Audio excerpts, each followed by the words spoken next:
Hello दोस्तों, welcome to the my channel Divyanshi Singh.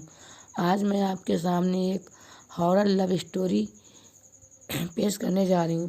प्रेम ऊपर वाले का दिया हुआ अनमोल उपहार है और जिस व्यक्ति को यह नसीब होता है उसे जीते जी स्वर्ग प्राप्त हो जाता है। लेकिन कुछ ऐसे भी प्रेम कहानियाँ हैं जो एक तरफा आगे बढ़ती हैं। कुछ को उनकी मंजिल मिल जाती है और कुछ बदनसीबी के गलियारों में भटक जाते हैं। इसी से प्रेरित होकर भूत की प्रेम कहानी हॉरर लव स्टोरी लिखी गई है।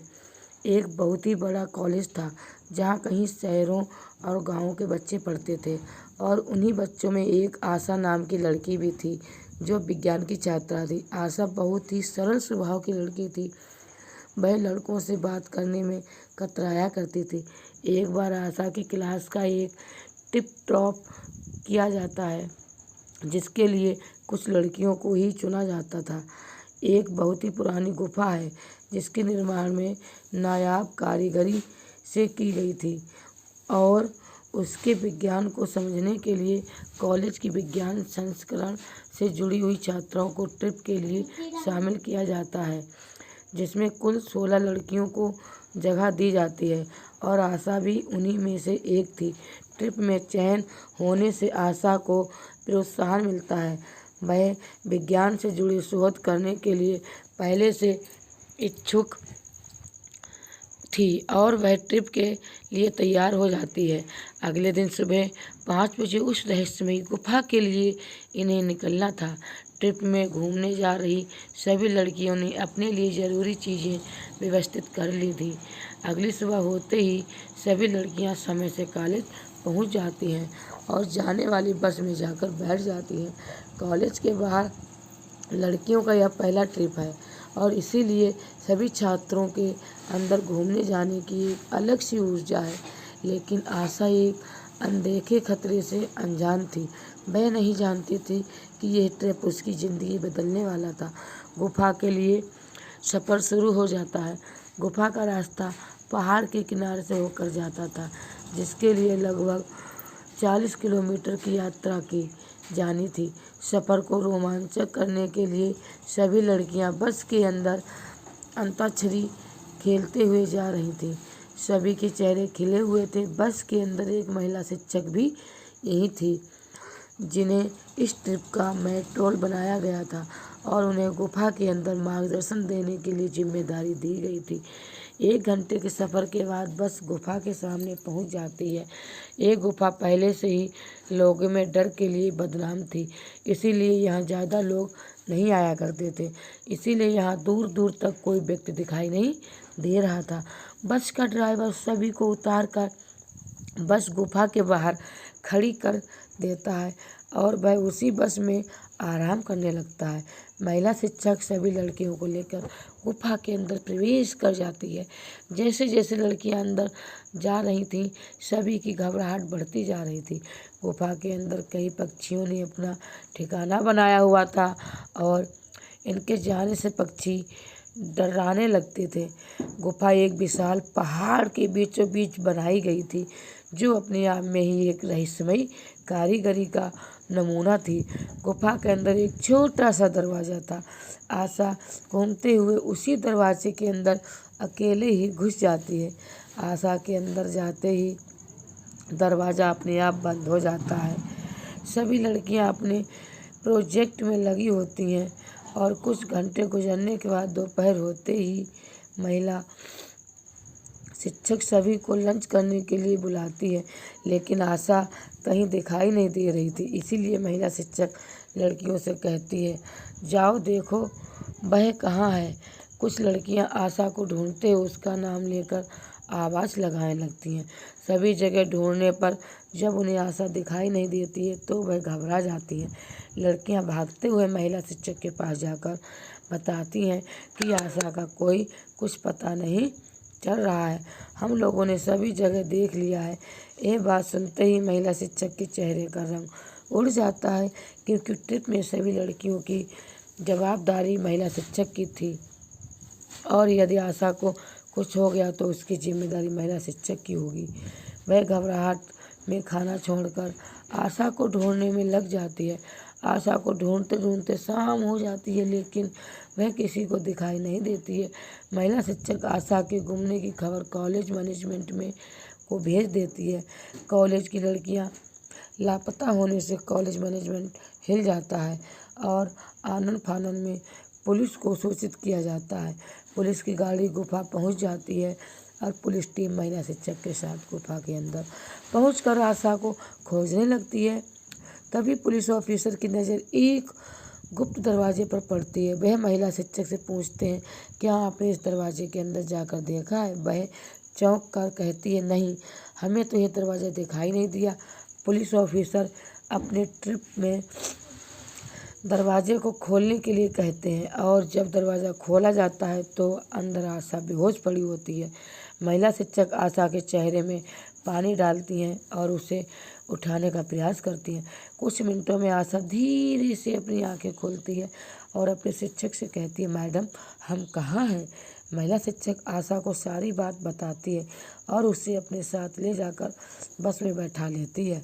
आशा के गुम हो जाने से लड़कियों का कॉलेज ट्रिप फीका पड़ जाता है। क्लास की सभी लड़कियां सोच रही थी कि आखिर आशा उस कमरे में बेहोश क्यों हुई। आशा से कई बार पूछने पर भी उसे कुछ याद नहीं था और अगले ही दिन गुफा से जुड़ी जानकारियों के आधार पर कॉलेज में वैकल्पिक परीक्षा होनी थी और यह परीक्षा उत्तीर्ण करना अनिवार्य था। लेकिन आशा तो गुफा के अंदर बेहोश हो चुकी थी। उसने गुफा के बारे में कोई भी जानकारी इकट्ठी नहीं की थी। परीक्षा की खबर से आशा चिंतित हो जाती है। वह अपने किसी भी परीक्षा में असफल नहीं होना चाहती थी। आशा रात को अपनी पढ़ाई कर रही थी। अचानक उसकी नोटबुक में गुफा से जुड़ी हुई जानकारियाँ अपने आप लिखने लगती हैं। बिना किसी के पेन चलाए ही कागज़ पर सब कुछ लिखता जा रहा था। आशा ये देखकर घबरा जाती है और जब सारी जानकारी पूरी हो जाती है तो आखिर में एक दिल के निशान के अंदर आशा के लिए प्यार की इजहार भरा संदेश दिखाई देने लगता है। आशा ये सब देखकर अपने कमरे में बाहर भागती है और अपनी सहेलियों को बुलाकर वह कॉलेज दिखाती है, लेकिन उस कागज़ में आशा के अलावा किसी और को कुछ दिखाई नहीं देता है। उसकी सहेलियां उसकी बात पर विश्वास नहीं करती हैं। आशा को भूतिया एहसास होने लगा था। आशा के कमरे में भूत की दस्तक हो चुकी थी। भूत की लिखी गई जानकारी को आशा पढ़ लेती है और सुबह अपने परीक्षा में चली जाती है। लेकिन जैसे ही आशा को प्रश्न पत्र मिलता है, उसे विश्वास नहीं होता कि वह सारे सवाल वही होते हैं जो रात को उसकी कॉपी में अपने आप लिख गए थे।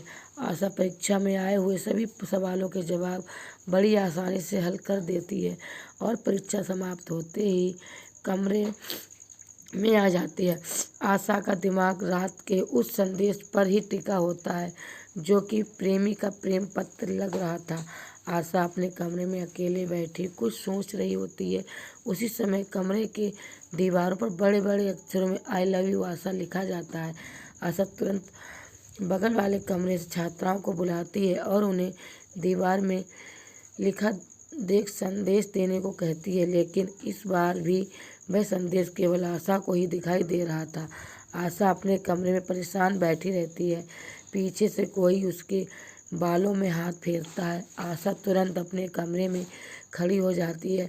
उसे कमरे में किसी की मौजूदगी का एहसास होने लगता था, लेकिन आशा इस बात से अनजान थी कि भूत की प्रेम कहानी शुरू हो चुकी थी।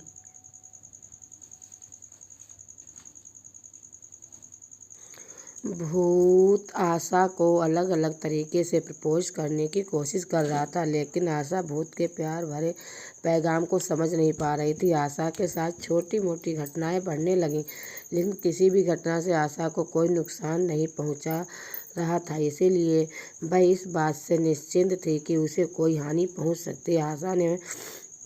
आशा के माता पिता उसकी शादी करने के लिए लड़का देख रहे थे और उसी के चलते एक बहुत ही अच्छे घर का रिश्ता आशा के लिए आता है। आशा भी रिश्ते से खुश होती है। आशा के माता पिता उसे एक दिन के लिए गांव आने को कहते हैं। आशा शहर के हॉस्टल में रहती थी और उसका गांव 15 किलोमीटर दूर था। सुबह होते ही आशा अपने गांव पहुंच जाती है। दोपहर के वक्त वर पक्ष के लोग आने लगते थे, जिसके स्वागत के लिए व्यंजनों की साज सजावट की जाती है। और कुछ ही पलों के इंतजार के बाद लड़के वालों की गाड़ी आशा के घर के दरवाजे के सामने आकर खड़ी हो जाती है।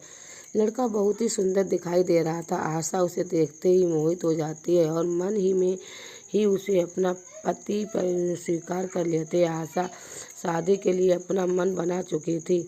अब इंतजार था तो सिर्फ लड़के की हाँ का। आशा बहुत ही सरल स्वभाव की लड़की थी, इसलिए लड़के को पहली नज़र में ही पसंद आ जाती है और लड़का आशा से शादी के लिए हाँ कह देता है। लड़के वालों की तरफ से हाँ होते ही लड़का शादी के लिए हाँ कह देता है। लड़के वालों की तरफ से हाँ होते ही आशा के घर में खुशियाँ ही की लहर दौड़ पड़ती है। 2 माह बाद दोनों की शादी का मुहूर्त निकाला जाता है। शगुन के तौर पर लड़के वाले आशा की झोली में कुछ पैसे और उपहार डालते हैं। आशा इस रिश्ते से बहुत खुश होती है, लेकिन आशा की खुशियाँ कुछ ही क्षणों की मेहमान थीं। एक फ़ोन कॉल से आशा की दुनिया उजड़ जाती है। जैसे ही उसे पता चलता है कि जिस लड़के से रिश्ता तय हुआ था, कुछ ही दूर जाने के बाद उसकी गाड़ी का एक्सीडेंट हो गया और उस लड़के की मौत हो चुकी है। शादी होने के पहले ही आशा का दूल्हा उससे छिन गया था, क्योंकि एक ऐसी अदृश्य शैतानी ताकत है जो नहीं चाहती थी आशा किसी और के रिश्ते में बंधे।